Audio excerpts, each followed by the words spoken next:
नमस्कार दोस्तों, आप सबका स्वागत है मेरे चैनल में।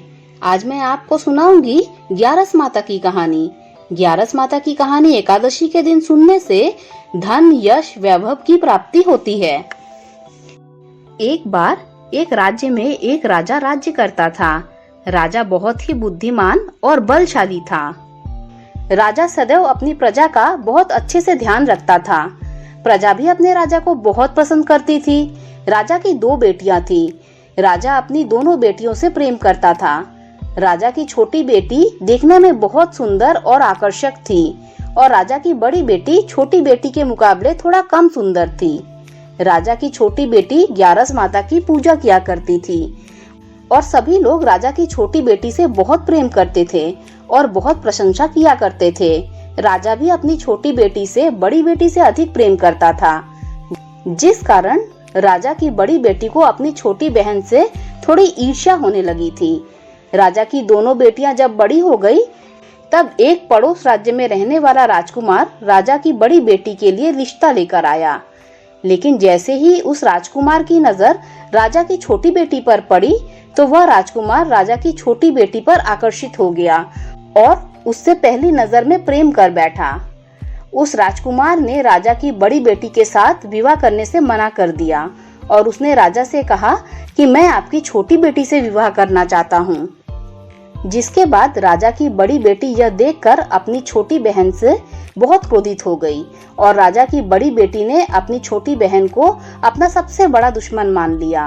राजा की बड़ी बेटी ने अपनी छोटी बहन से बदला लेने का निर्णय किया, जिसके लिए उसने अपनी छोटी बहन को जान से मारने का प्लान बनाया। राजा की बड़ी बेटी ने अपनी छोटी बहन को मारने के लिए सबसे पहले एक लड्डू में जहर मिलाकर अपनी छोटी बहन को दे दिया और उसको लड्डू खाने के लिए कहा। लेकिन लड्डू खाने के बाद भी छोटी बहन को कुछ नहीं हुआ। बड़ी बहन यह देखकर बहुत आश्चर्यचकित हो गई, लेकिन बड़ी बहन ने हार नहीं मानी और उसने रात में अपनी छोटी बहन के कमरे में, जहां वो सो रही थी, एक मटके में सांप रख दिया और उसे कमरे में छोड़ दिया। लेकिन सांप भी छोटी बहन का कुछ नहीं कर पाया। जिसके बाद बड़ी बहन ने अपनी छोटी बहन से कहा, चलो हम दोनों कुएं से पानी भर कर लाते हैं। जिसके लिए वह अपनी छोटी बहन को पानी भरने के बहाने कुएं के पास ले गई और उसने अपनी छोटी बहन को कुएं में धक्का दे दिया। छोटी बहन को तब भी कुछ नहीं हुआ, क्योंकि हर बार ग्यारस माता उसकी रक्षा कर रही थी और उधर बड़ी बहन अपने सारे प्रयासों में असफल हो रही थी, जिससे वह और क्रोधित हो जा रही थी। फिर उसने अपनी छोटी बहन के पास जाकर उससे खुद ही पूछा कि मेरी छोटी बहन, तुमको पता है भगवान ने सबकी मृत्यु एक निश्चित समय पर लिखी हुई है और कैसे तुम्हारी मृत्यु होगी क्या तुम जानती हो? तब छोटी ने अपनी बड़ी बहन को बताया, हाँ मैं जानती हूँ मेरी मृत्यु कैसे होगी। छोटी बहन से यह सुनकर बड़ी बहन मन ही मन बहुत प्रसन्न होने लगी और उसने अपनी छोटी बहन से कहा कि तुम मुझे अपनी मृत्यु का राज बताओगी। छोटी बहन ने अपनी बड़ी बहन से कहा कि मेरी मृत्यु तो एक तोते में है। जो तोते के गले में एक हार है, उससे मेरी मृत्यु होगी।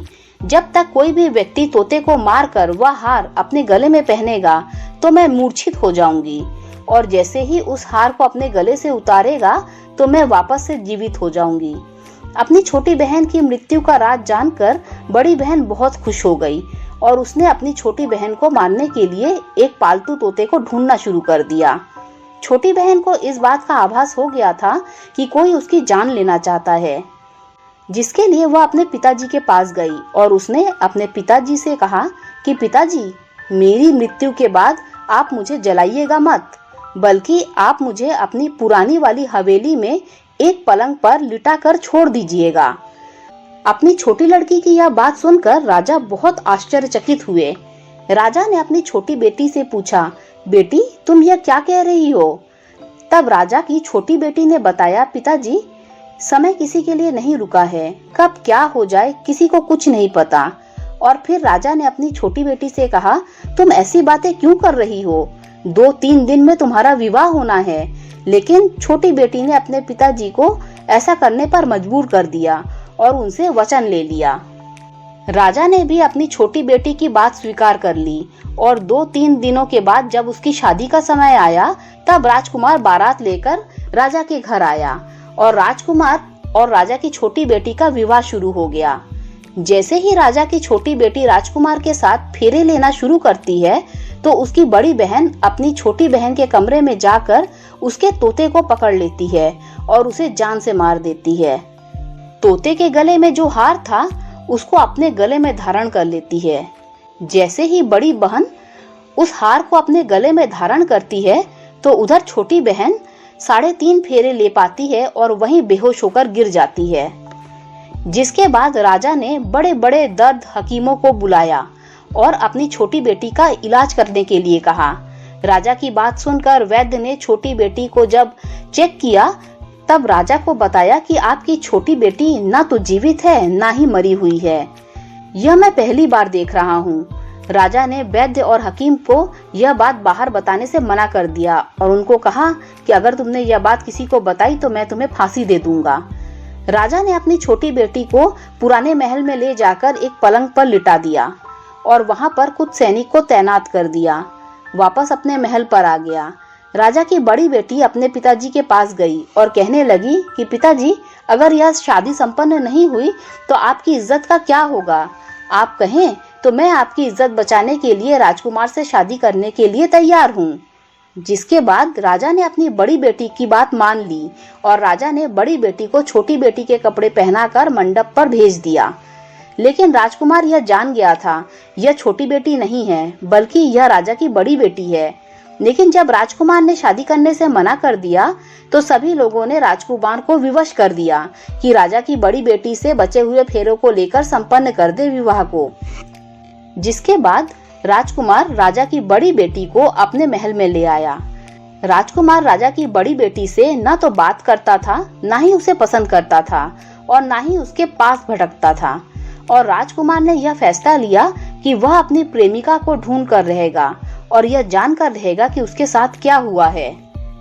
एक दिन राजकुमार अपने घोड़े पर सवार होकर राजा के पुराने महल में पहुंच गया, जहां पर उसने कुछ सैनिकों को देखा। महल के पास पहुंचकर राजकुमार ने जब महल को ध्यान से देखा तो वह समझ गया कि यह तो मेरे ससुर जी का महल है। तब राजकुमार ने सैनिकों से पूछा, तुम लोग यहाँ क्या कर रहे हो और इस महल के अंदर उस पलंग पर कौन लेटा है? जिसके बाद सैनिकों ने बताया कि यहाँ पर राजा की छोटी बेटी लेटी है। यह सुनकर राजकुमार बहुत प्रसन्न हो गया और तुरंत अपनी प्रेमिका के पास पहुंच गया और उसकी सेवा करने लगा। जैसे ही रात हुई तो राजा की छोटी बेटी उठकर खड़ी हो गई। राजकुमार यह देखकर बहुत खुश हो गया और उसने अपनी प्रेमिका से पूछा कि तुम यहाँ क्या कर रही हो? तुम मेरे साथ मेरे घर चलो। राजा की छोटी बेटी राजकुमार को सारी बात बता देती है कि मेरी जान एक तोते में बसी थी और मैंने यह बात सिर्फ अपनी बड़ी बहन को बताया था और मुझे पता है कि उसने ही मुझे मारने का प्रयास किया है। उसके पास एक हार है जिसको वह सुबह पहन लेती है और रात को उतार देती है। जब वह हार अपने गले में पहनी रहती है तब तक मैं मूर्छित रहती हूँ और जैसे ही वह हार उतार देती है मैं जीवित हो जाती हूँ। और जब तक मेरी बड़ी बहन के पास वह हार है तब तक मैं ऐसे ही जीवित और मूर्छित होती रहूंगी। अगर मेरी बड़ी बहन के पास जो हार है वो मेरे हाथ लग जाए तो मैं हमेशा के लिए जीवित हो जाऊंगी। राजकुमार यह सुनकर राजा की छोटी बेटी के पास रहने का निर्णय लेता है और अपने बचे हुए सारे फेरे उस पलंग में लेटी राजकुमारी की छोटी बेटी के साथ ले लिए और अपना विवाह पूर्ण कर लिया और वहीं पर ही रहने लगा। देखते ही देखते कुछ समय बाद राजा की छोटी बेटी और राजकुमार की पत्नी पेट से हो गई। एक दिन राजकुमार को किसी काम से बाहर जाना पड़ा। तब छोटी बहन के पेट में बहुत तेज दर्द हुआ, जिसके बाद उसने ग्यारस माता का आह्वान किया और ग्यारस माता प्रकट हुई और उन्होंने अपने भक्त के दर्द को दूर किया और एक पुत्र की प्राप्ति करवाई। फिर वहीं अचानक राजकुमार भी आ गया। राजकुमार ने ग्यारस माता को देखा तो वह आश्चर्यचकित हो गया और उसने तुरंत माता को प्रणाम किया और ग्यारस माता ने राजकुमार से कहा कि जब तुम्हारा यह पुत्र 5 वर्ष का हो जाए तो तुम अपनी पत्नी को हार लाकर उसके गले में डाल देना। और देखते ही देखते राजकुमार और राजा की छोटी बेटी का पुत्र 5 वर्ष का हो गया। तो राजकुमार अपने बेटे से कहता है कि बेटा, मैं कुछ काम से बाहर जा रहा हूँ, तुम अपनी माता का ध्यान रखना, और वहाँ से चला जाता है। राजा को बाहर निकलता देख बड़ी बहन के सैनिक देख लेते हैं और बड़ी बहन को जाकर सारी बात बता देते हैं, जिसके बाद बड़ी बहन अपनी छोटी बहन के पुत्र को वहाँ से उठवा लेती है और उसको मरवा देती है। छोटी बेटी के पुत्र के 2 टुकड़े करवा देती है। पहला टुकड़ा चक्की के पास छुपा देती है और दूसरा टुकड़ा अपनी पलंग के नीचे रख देती है। अब ग्यारस माता भिखारिन का रूप लेकर आती है। एक भिखारिन का रूप रखकर बड़ी बहन के पास चली जाती है, जिसके बाद वहां पर भिक्षा मांगने लगती है। बड़ी बहन अपने नौकरों से कहती है कि जाकर भिक्षा दे दो, लेकिन जैसे ही नौकर ग्यारस माता को भिक्षा देने के लिए आते हैं तो माता उन्हें मना कर देती है और कहती है कि मैं तुम्हारी महारानी से ही भिक्षा लूंगी। जिसके बाद बड़ी बहन स्वयं ही भिक्षा देने के लिए माता के पास आती है। तब तक माता एक बिल्ली का रूप धारण कर लेती है और कमरे में चली जाती है और वहां पर छोटी बेटी के पुत्र के टुकड़ों को आपस में जोड़ देती है और उसे जीवित कर देती है और उसे वहां से ले जाती है। राजकुमार अपने बेटे को लेकर अपनी पत्नी के पास जाता है और उससे कहता है कि तुम इसका ध्यान रखना, अगर तुम इस बच्चे का अच्छे से ध्यान रखोगी तो मैं तुमसे बात करूंगा। एक दिन राजकुमार अपने बच्चे से कहता है कि तुम माँ से उनके गले का हार मांग लो। जिसके बाद राजकुमार का लड़का अपनी माँ के पास जाता है और कहता है कि माँ, मुझे तुम्हारा हार चाहिए जो तुमने गले में पहन रखा है। यह सुनकर वह क्रोधित हो जाती है, पर उसको याद आता है कि राजकुमार ने कहा था कि अगर मैं इस बच्चे का अच्छे से ध्यान रखूंगी तो वह मुझसे बात करेंगे, जिसके कारण वह हार उस बच्चे को दे देती है और वह तुरंत हार को लेकर अपने पिताजी को दे देता है। और तभी राजकुमार अपने बेटे को लेकर वहां से जाने लगता है और अपनी पत्नी से कहता है कि तुम हमारे लिए खाना बनाकर रखना, मैं शाम को आकर तुम्हारे साथ खाऊंगा, और अपने बेटे को लेकर वहां से चला जाता है। जिसके बाद वो राजा के पास जाता है और उसको सारी बातें बता देता है।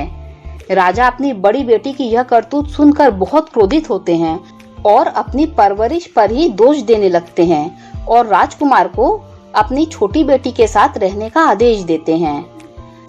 दोस्तों, अगर आपको ग्यारस माता की ये कथा अच्छी लगी हो तो लाइक कर दीजिए, मेरे चैनल को सब्सक्राइब कर दीजिए। जब आप मेरे चैनल को सब्सक्राइब करें तो बेल का आइकन भी प्रेस कर दीजिए, जिससे मेरी आने वाली सारी कथा कहानियाँ आप तक सबसे पहले पहुँच जाएगी। Thanks for listening.